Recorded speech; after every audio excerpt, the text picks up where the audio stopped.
రాష్ట్రంలో కాంగ్రెస్ పార్టీ అధికారంలోకి వచ్చిన తర్వాత అత్యాచారాలు ఎక్కువైపోయినాయి. మరి రాష్ట్ర ప్రభుత్వం సీరియస్ గా తీసుకోవట్లేదు, చూస్తూ ఊరుకుంటుందని చెప్పి మాజీ మంత్రి మరి బీఆర్ఎస్ పార్టీలో కీలక నేత నాయకుడు హరీష్ రావు చెప్తా ఉన్నాడు. జైనూరులో జరిగినటువంటి బాధితురాల్ని పరామర్శించిన తర్వాత అత్యాచారం ఏదెక్కడైతే జరిగిందో జైనూరులో అనంతరం మరి మాట్లాడుతా ఉన్నాడు. హరీష్ రావు ఏం చెప్తున్నాడు ఒకసారి చూద్దాం. ఎక్కడెక్కడ ఎన్ని అత్యాచారాలు జరిగినాయో లెక్కతో సహా చెప్తా ఉన్నాడు. లెక్కతో సహా హరీష్ రావు చెప్తా ఉన్నాడు. ఒకసారి మనమే ఇందాం ఆయన నోటెంబటి మాట్లాడేది. చూడండి, ఇప్పుడే అబ్బాయి చెప్పినట్టు ఈ నెల 31వ తారీఖు జైనూరులో జరిగినటువంటి సంఘటన అత్యంత పాశవికమైనటువంటి ఘటన. చాలా దారుణంగా ఆమె పైన అత్యాచార యత్నం చేసి రాయితో ముఖం మీద దాడి చేయడం జరిగిందనేటువంటి విషయాన్ని వారి కుమారుడు చెప్తా ఉన్నారు. నిజంగా ఈ రాష్ట్రంలో అత్యాచారాలు అనేటువంటివి నిత్య కృత్యం అయిపోయినాయి. మనం చూస్తూనే ఉన్నాం.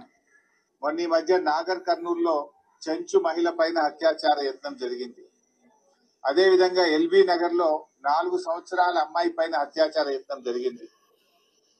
పెద్దపల్లి జిల్లా సుల్తానాబాద్ లో 6 సంవత్సరాల అమ్మాయి పైన అత్యాచార యత్నం జరిగింది. భూపాలపల్లి జిల్లాలో రక్షించాల్సిన పోలీస్ మహిళా కానిస్టేబుల్ మీద స్వయంగా వాళ్ళ ఎస్ఐ గారే అత్యాచారం చేసినట్టుగా మనందరం కూడా చూసాం.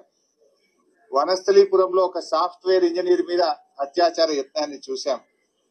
నల్లగొండ జిల్లా శాలిగౌరారంలో ఒక దివ్యాంగ మహిళ పైన అత్యాచార యత్నం జరిగింది.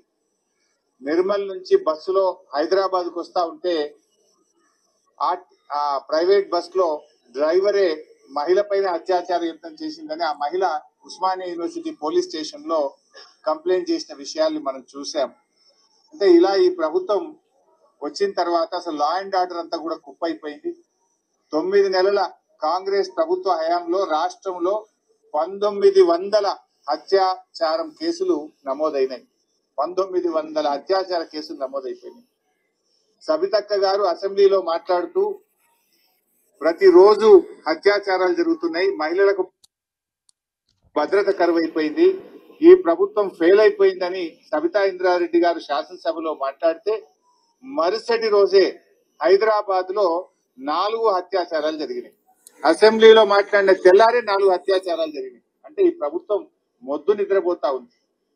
ఒకప్పుడు కేసీఆర్ గారి హయాంలో షీ టీమ్స్ పెట్టి రక్షణకు కేర్ ఆఫ్ అడ్రస్ గా హైదరాబాద్ ను మార్చారు. హరీష్ రావు మొత్తం లెక్కలు చెప్తా ఉన్నాడు. ఎక్కడెక్కడ ఎన్ని అత్యాచారాలు జరిగినాయి, లా అండ్ ఆర్డర్ ని అదుపులో చేయలేకపోతా ఉన్నారు, దాడులు జరుగుతా ఉన్నాయి, హత్యలు జరుగుతా ఉన్నాయి, రేపులు జరుగుతా ఉన్నాయి అని చెప్పి మరి బీఆర్ఎస్ పార్టీకి సంబంధించినటువంటి నాయకుడు హరీష్ రావు క్లియర్ గా చెప్తున్నాడు. మరి ప్రభుత్వం ఏం స్పందించాలి అంత క్లియర్ గా. ఇక వేరే ముచ్చట్లంటే బట్టగాల్చి మీదేస్తానని అనుకోవచ్చు, కానీ ఏ రోజు జరిగింది, ఎక్కడ జరిగింది, ఏ పిఎస్ లో కంప్లైంట్ జరిగింది అనేది పేర్లతో సహా ఊర్లతో సహా చెప్తున్నాడు. మరి దీనికి ఎట్లా స్పందిస్తుంది రాష్ట్ర ప్రభుత్వం చెప్పాలి.